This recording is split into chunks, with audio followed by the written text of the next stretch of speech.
अच्छा, बिस्मिल्लाहिर्रहमानिर्रहीम, अल्लाहुम्मा सल्लि अला मुहम्मदिन व आले मुहम्मद।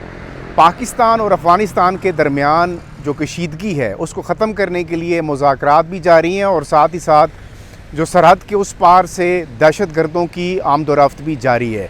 पाकिस्तान किस तरह से अपने एक नए महाज पे कन्फ्रंटेशन को फ़ेस करेगा, इस हवाले से बात करते हैं और क्या इन मुज़ाकरात का कोई नतीजा निकलता है या नहीं, आज के इन मौज़ूआत के ऊपर बात करते हैं। और पाकिस्तान का जो मौक़िफ़ है वो बड़ा वाज़ेह है कि जो तालिबान हुक्मरान हैं इस वक्त अफ़गानिस्तान के अंदर, उनको बहुत वाज़ेह तौर पर ये बात कर दी गई है कि पाकिस्तान की वो पुरानी जितनी भी कोशिशें थी अफ़गानिस्तान को एक मुस्तहकम अफ़गानिस्तान बनाने के लिए, वो तकरीबन अब अपनी आप कह लें कि उन कोशिशों को समेटने की कोशिश की जा रही है। लेकिन जो इस वक्त रवैया है काबुल का, वो बिल्कुल भी किसी तरह से भी नज़र नहीं आता कि वो अमन का ख़्वाह हो, या पाकिस्तान का एक ही जो मुतालबा है कि आप तहरीक तालिबान पाकिस्तान के ख़िलाफ़ भरपूर कार्रवाई करें और उनको रोकें कि वो पाकिस्तान के ऊपर आकर हमले करें। अब नतीजे क्या होंगे इन मुज़ाकरात के? मुज़ाकरात का नतीजा बड़ा वाज़ेह है। किसी भी तरह से जो इस वक्त एक हुक्मरान टोला है अफ़गानिस्तान का, वो रिटन गारंटीज़ देने के लिए बिल्कुल भी तैयार नहीं है। और अगर वो रिटन गारंटीज़ नहीं देते तो पाकिस्तान के पास फिर दूसरा बहुत वाज़ेह ऑप्शन है। जैसा मैंने कल भी आपको बताया था कि पाकिस्तान के डिफेंस मिनिस्टर ख्वाजा आसिफ की जो स्टेटमेंट्स हैं वो गैर मामूली हैं, एक्स्ट्रा ऑर्डिनरी स्टेटमेंट्स हैं, और उनसे ये लगता है कि ये उनकी स्टेटमेंट्स नहीं हैं, फिर डेफिनेटली ये पाकिस्तान की रियासत की स्टेटमेंट्स हैं। जब रियासत इस किस्म के बयानात देती है तो उसका मतलब ये होता है कि आप अपनी तैयारी मुकम्मल तौर पर पूरी कर चुके हैं और आप एक माइंड सेट बना चुके हैं। सबसे पहले पाकिस्तान अब इन हालात में जो टॉक्स का मुझे नतीजा नज़र आ रहा है, maybe I am wrong, लेकिन जो अपेरेंटली हालात हैं इस वक्त और जो अफ़गानिस्तान का रवैया है, उससे ये लगता है कि ये मुज़ाकरात किसी भी तरह से कामयाब होते हुए दिखाई नहीं दे रहे। और अगर ये मुज़ाकरात हो भी जाते हैं तो इसके बाद एक अगला मरहला है जिसमें आपको ये नज़र आएगा कि पाकिस्तान और अफ़गानिस्तान के बॉर्डर के ऊपर कशीदगी बढ़ेगी। और उसकी बुनियादी वजह यह है कि एक तरफ तो हम मुज़ाकरात कर रहे हैं और दूसरी तरफ दरअंदाज़ी भी हो रही है, इन्फिल्ट्रेशन भी जारी है, और जो खारजी हैं टीटीपी के, वो आए रोज़ पाकिस्तान पर हमला करने की कोशिश करते हैं और मारे जाते हैं। पाकिस्तान के पास ये ऑप्शन बहुत वाज़ेह है। जब आप टेबल के ऊपर बैठकर एक मामले को बातचीत के ज़रिए हल करने की कोशिश कर रहे हैं, और संजीदा कोशिश है, लेकिन दूसरी साइड वो किसी भी तरह से संजीदा होती हुई नज़र नहीं आ रही, तो फिर आपके पास जंग के अलावा और कोई दूसरा ऑप्शन नहीं रहता। पाकिस्तान का एक महाज जो इंडिया के साथ अभी रिसेंटली गर्म हुआ और उसके बाद आपने फिर रिज़ल्ट्स देखे, अब क्या पाकिस्तान इसका मुतहम्मिल हो सकता है कि अफ़गानिस्तान के साथ भी इसी तरह की कन्फ्रंटेशन हो? तो जो हमारे माशी हालात हैं वो तो बिल्कुल भी किसी तरह इसकी इजाज़त नहीं देते। लेकिन जब दुश्मन आपके सर पर सवार होने की कोशिश करे तो फिर आपके पास कोई और ऑप्शन बाकी नहीं रहता। अब आइंदा आने वाले दिनों में अफ़गानिस्तान के अंदर भी आपको बहुत सारी नई डेवलपमेंट्स नज़र आएंगी। एक तो आपको ये नज़र आएगा कि अफ़गान जो ग्रुप्स हैं जो इस वक्त पावर में हैं, वो आपको मुख्तलिफ आपस में लड़ते हुए नज़र आएंगे।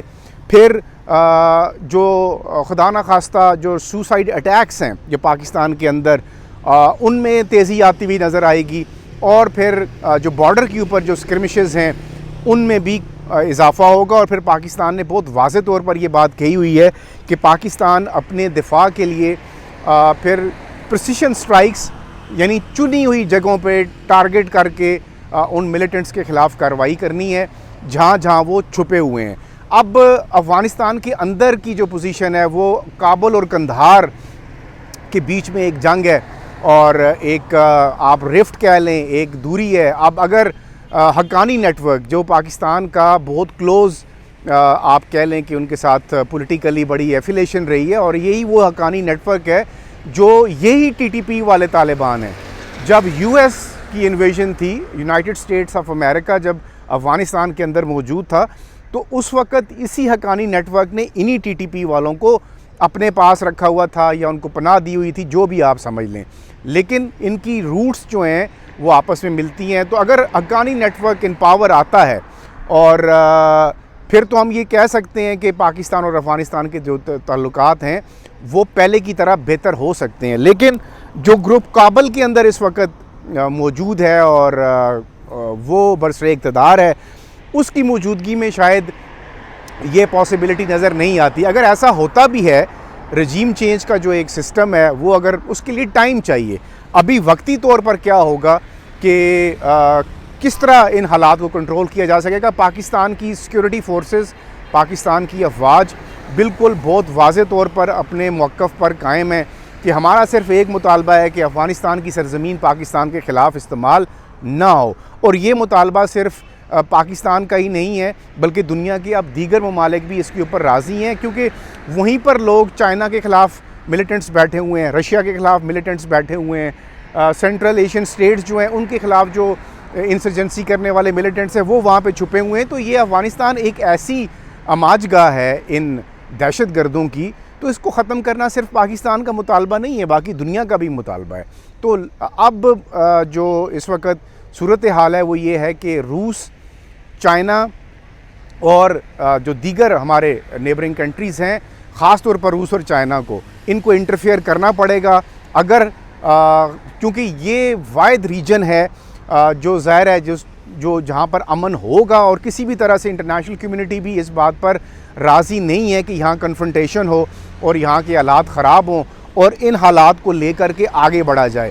तो यकीनन अब जो सफारती सतह पर चीन और रूस हैं वो भी बड़े कंसर्न हैं इन हालात के ऊपर, और सबकी नज़रें जो हैं ये इस्तांबुल वाली जो टॉक्स हैं, जो बातचीत है, इसके ऊपर लगी हुई हैं।